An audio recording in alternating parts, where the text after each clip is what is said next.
Good morning, everybody. So there is some footage that my friend KSE Racing and I have started putting together. That's going to show a little bit more of the beginning of this process, but we're working on a new filming project together. So that's going to be kind of part of the pilot episode for all that. But in here in the garage, you will notice there's a bunch of single turbo parts all over my floor. And then over here on my table of cool stuff, there is twin turbo stuff chilling.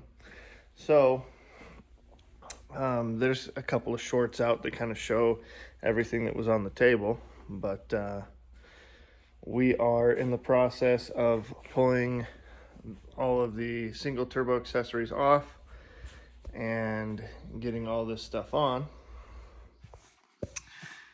This is a Holley low ram intake with, get in on that, Tick Performance air to water intercooler. We will be reusing the injectors, the 1000cc injectors out of that intake, and getting a new I think it's a Icon 105 millimeter, might be a 102 millimeter intake throttle body for that. We come over here, we've got the headers for the twin turbo setup. We're running twin mirror image VS Racing 6762s, a couple of big wastegates, and I've got the cold side on order from Motion Raceworks. That will be here shortly. Right here we've got a bunch of the fittings and oil lines for the twin turbo setup, and then we will have an ice box in the car back behind the seat area here, and I'll just drill a hole through the bottom of the car with a drain line on it so that we can easily fill and drain that. We did, unfortunately, while taking this off, discover the smell of coolant in the exhaust when we took the wastegate off. And the car hasn't had coolant in it for a while. It's just been running on water because we've been going to the drag strip. But we're going to take off the heads and replace the gaskets and maybe have the heads cleaned up before we slap it all back on. I have had to add water periodically, but it does weep out of the overflow when I shut it off after a pass. So we just figured that's where we were losing the water, but because we never smelled anything, or it never shot anything out of the exhaust pipe that anybody noticed.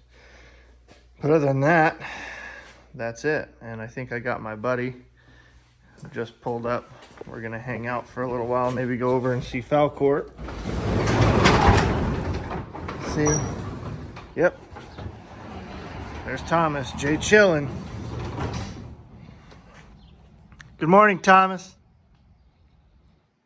Oh, but anyway, that is the progress update on the Skylark, and I think we're gonna go drop in on our buddy Brian first, and then come back and keep taking stuff apart. So we'll catch up in just a minute, show you what we're doing. I think today we're gonna get the rest of the single turbo stuff off, and everything that I'm not going to reuse is going up for sale. So we'll see you guys in a little bit.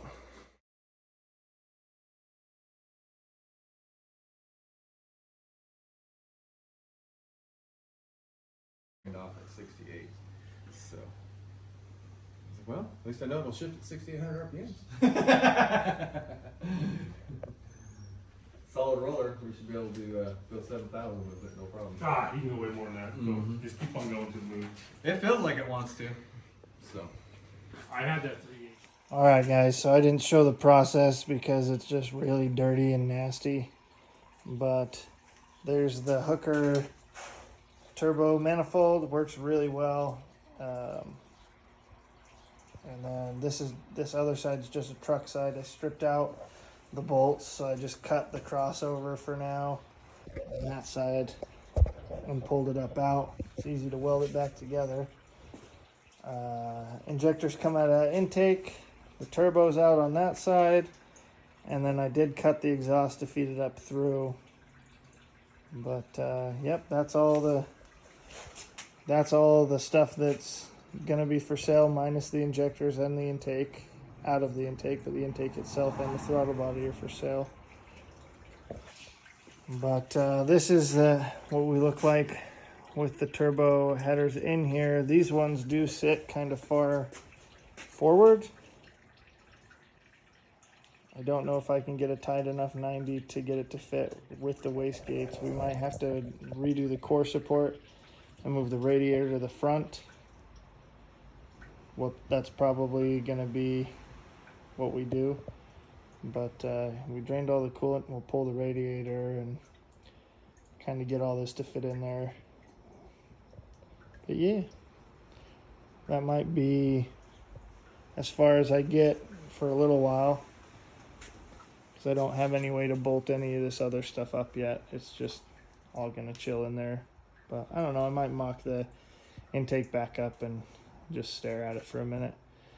But yeah, twin turbo coming right up.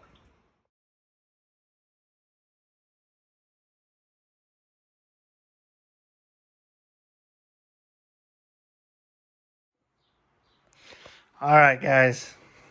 So all the exhaust is out, radiator's out and put away.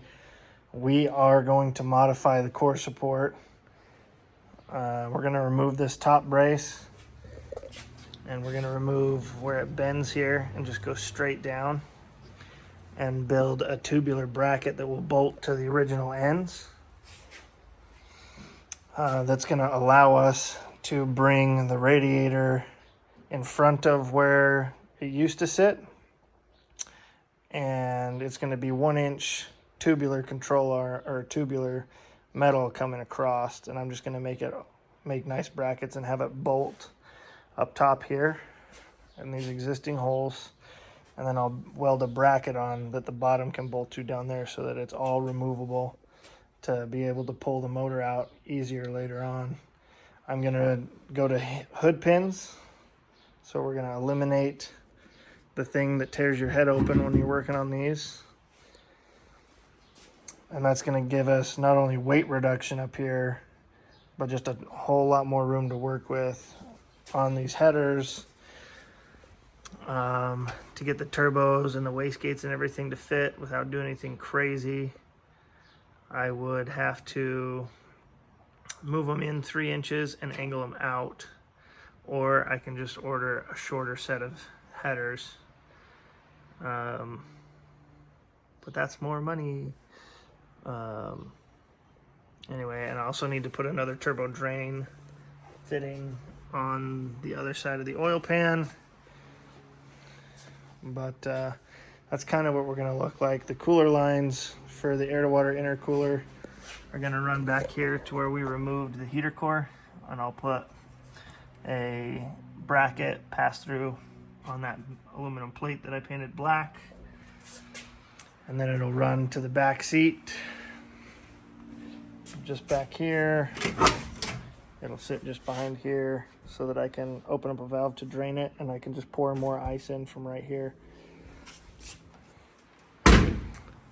But I think that's as much thinking as I want to do today. So that's where we sit. And if you guys are interested in any of this stuff, you can look under buy-sell trade in the southern Idaho region, and you can contact me that way. See ya. Bye. All right, guys. So I had a little bit of water in the exhaust when we were taking everything apart. So I took the heads off to inspect. The passenger side didn't have any issue with the head gasket, but the driver's side manifold had moisture in it. But this is after 2 years of the engine being together. The pistons look pretty good. There's just a little bit of coolant down in there. No bent push rods. All the rockers look to be in really good shape, and there's no broken hardware, and everything's coming off nice and clean. No broken bolts. So we will get the other side off, and I'll clean all of the schmuck out of the cylinders and get it all covered up for the night. But for the radiator core support, I cut it out. So I cut it out right on the bracket line here. It's going to have 2 bolts in it here. Those are just tacked there to hold it. The radiator is going to be on this side of the core support, and it's going to be angled back, and it's going to attach via those coming back this way. I boxed this plate in on both sides, and then made these plates. So there'll be 2 bolts holding it in. Right here, there'll be a bolt right here and a bolt right here, matching holes on that plate. And that'll hold the radiator in at an angle, giving me much more room for shenanigans up top. The heads still looking nice and clean. All the keepers are still in. Springs are in good shape. These are 862s with a valve job, so they seem to be doing pretty good. It is a potential upgrade item later on, but for now we're running them. I did order new Brian Tooley Racing head gaskets, and this is the one that came out. But new head gaskets are on the way. There's the radiator, the extra fan. And then we're gonna get some nice loom and clean up all the headlight wiring. But there's all the other stuff. I did have the, I did the trunnion upgrade on these. So they're pretty heavy duty. Those are just powder coated stock LS stuff with some, I think it was vibrant fittings. Goes in the stock hole there. And then for the other one, it's kind of a trick. I found a breather attachment. Looks like that. So that screws into the valve cover like the oil fill would, and then it converts to an AN, and it's baffled, so it kind of helps keep schmuck out of my catch can. Unnecessary oil getting all the way up the line. But yeah, that head's coming off tonight, and I think that's where we're gonna call it, because those got to get to the machine shop first thing in the morning. So that's what I'm after. Have a good night, guys.